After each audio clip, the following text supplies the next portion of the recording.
السيدة الرئيسة، السيدات والسادة النائبات والنواب المحترمون، بغيت في البداية أولا نشكركم على هذه الفرصة لتقديم مجموعة من التوضيحات حول موضوع يستأثر باهتمام الرأي العام الوطني، وتعلق الأمر بتدبير الدراسة في ظل الموجة الجديدة لجائحة كورونا، وخاصة مع المتحور الجديد أوميكرون. وكما تتبعتم فقد انطلقت الدراسة صباح يومه الاثنين بعد أن استفاد التلاميذ من العطلة البينية الثانية طبقا لما هو محدد في المقرر التنظيمي للسنة الدراسية، وفي ظل الارتفاع المتزايد لعدد الحالات المسجلة ببلادنا في الأيام الأخيرة، وتحسبا لموجة جديدة من الإصابات ولمختلف الوضعيات المحتملة، اعتمدت الوزارة مقاربة استباقية لضمان استمرارية البيداغوجية ترتكز على الإجراءات التالية: أولا، رفع من مستوى اليقظة إزاء تطور الحالة الوبائية ببلادنا، وثانيا الاستعداد لتنويع الخيارات التربوية بشكل يتلائم واحتمالات تطور الوضعية الوبائية بكل جهة. وكما تعلمون فإن اعتماد التدابير الوقائية هو أفضل وسيلة لمواجهة تفشي الوباء، لذلك ستسهر الوزارة على الالتزام الصارم والدقيق بتدابير الوقاية الصحية من طرف جميع المؤسسات التعليمية العمومية والخصوصية، وذلك من خلال أولا تطبيق الصارم للبروتوكول الصحي المتعارف عليه بالمؤسسات التعليمية، ثانيا إجراء فحوصات دورية للكشف عن فيروس على مستوى عينة من التلاميذ، واعتماد تهوية المنتظمة للفصول والحجرات الدراسية، ثالثا مواصلة عملية التلقيح في صفوف التلميذات والتلاميذ الذين تتراوح سنهم بين 12 و 17 سنة. وفي هذا السياق أدعو مجددا من هذا المنبر الموقر كافة مكونات المجتمع التربوي إلى الالتزام الواعي والمسؤول بالتدابير الوقائية ومواصلة الاستفادة من جرعات التلقيح، حيث اتخذت الوزارة ترتيبات لتسهيل هذه العملية بتنسيق مع وزارة الصحة وباقي السلطات المعنية. وأذكر من بين الإجراءات كذلك احترام التباعد الجسدي في حالة توفر الشروط المادية التي تسمح بذلك، مع إمكانية تطبيق هذا المبدأ على جميع الفصول الدراسية في ظل التوجيهات الصادرة على السلطات الصحية والمختصة. ثانيا التتبع اليقظ لتطور المؤشرات الوضعية الوبائية على المستوى المحلي، وتتبع اليومي لعدد الحالات المسجلة بالمؤسسات التعليمية. وثالثا تطبيق مسطرة تدبير الحالات الإيجابية التي قد يتم اكتشافها بالوسط المدرسي بتنسيق مع السلطات التربية والصحية. فهكذا عند تسجيل 3 إصابات أو أكثر في نفس القسم خلال أسبوع واحد، يتخذ قرار إغلاق القسم واعتماد التعليم عن بعد لمدة 7 أيام من طرف مدير المؤسسة التعليمية. وفي حال تسجيل 10 إصابات أو أكثر بفصول دراسية مختلفة على مستوى المؤسسة، يتخذ قرار إغلاق المؤسسة واعتماد التعليم عن بعد لمدة 7 أيام بتنسيق مع السلطات المعنية. وعند إصابة أستاذ أو إطار إداري ومكلف بالخدمات، يتم التقيد بالحجر الصحي للشخص المصاب لمدة 7 أيام مع مراقبة المخالطين خلال هذه الفترة. سيدة الرئيسة، السيدات والسادة النائبات والنواب المحترمون، لقد وضعنا كل السيناريوهات الممكنة أخذا بعين الاعتبار تطور الوضعية الوبائية بكل جهة،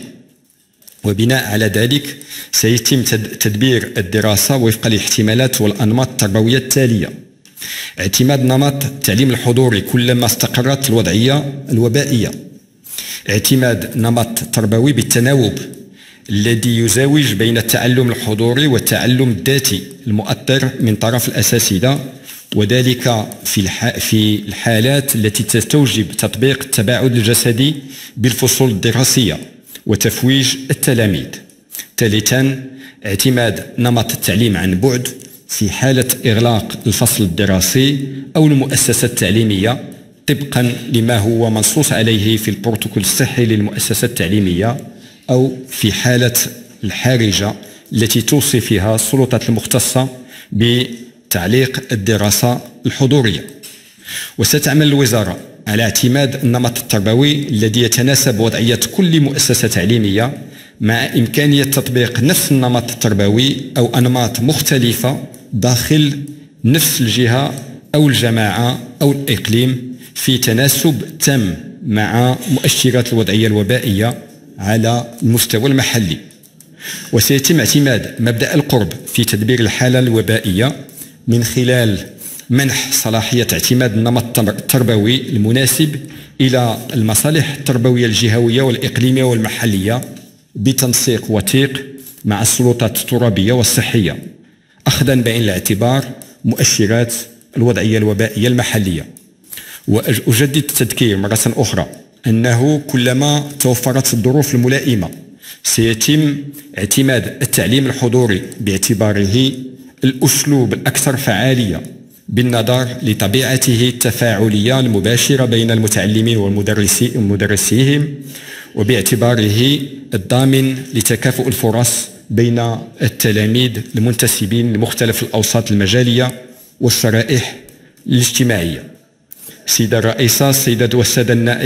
النائبات والنواب المحترمون، مواكبة لكل هذه الاحتمالات سيتم اتخاذ مجموعة من التدابير الكفيلة بتجويد عملية تفعيل الأنماط التربوي باستثمار التراكمات والمكتسبات المحققة وتجربة الموسمين الدراسيين السابقين، وخاصة من خلال استثمار الراصد من الموارد الرقمية البيداغوجية المتوفرة وتنويع الوسائط المعتمدة وإعمال العدة البيداغوجية لنمط التعليم بالتناوب والتعليم عن بعد، والعمل على تجويد المحتويات الرقمية المتوفرة. ثانيا، التركيز خلال فترة التعليم عن بعد أو تناوب على التعلمات والمكونات الأساسية للمقررات الدراسية للرفع من النجاعة التربوية لهذه الدروس. ثالثا، تعزيز التدابير الكفيلة بتحقيق تكافؤ الفرص بين مختلف الأوساط المجالية والشرائح الاجتماعية والتقليص من الفجوة الرقمية بين المتعلمات والمتعلمين. وفي هذا الصدد تقوم الوزارة بالتنسيق مع الفاعلين في مجال خدمات الاتصال من أجل توفير خدمات الربط بشبكة الإنترنت بأقل تكلفة. رابعا، الرفع من مستوى تأطير عملية التعلم الذاتي من طرف هيئة التدريس، وذلك بتقديم التوجيهات والإرشادات الضرورية للمتعلمين بخصوص كيفية تدبير الحصص المنزلية واستثمار المحتويات البيداغوجية والمشاركة الفعالة في الأقسام الافتراضية. وخامسا، تفعيل أدوار هيئة التفتيش والإدارة التربوية ومجالس المؤسسة في عملية التأطير والمواكبة الميدانية لرفع من نجاعة الاستمرارية البيداغوجية وبلورة الأنماط التربوية التي قد يتم اللجوء إليها. وختاما، أهيب بالجميع إلى المزيد من التعبئة الشاملة والمسؤولة من أجل ضمان سلامة المجتمع المدرسي، وكذا توفير شروط نجاح استمرارية النمط الحضوري الذي يضمن تكافؤ الفرص بين المتعلمات والمتعلمين في مختلف المجالات الجغرافية، وذلك بالالتزام الواعي والمسؤول بالتدابير الوقائية وتسريع وتيرة الاستفادة من التلقيح لتحسين الوسط المدرسي وبلادنا عموما من مخاطر وتداعيات هذه الجائحة. وشكرا.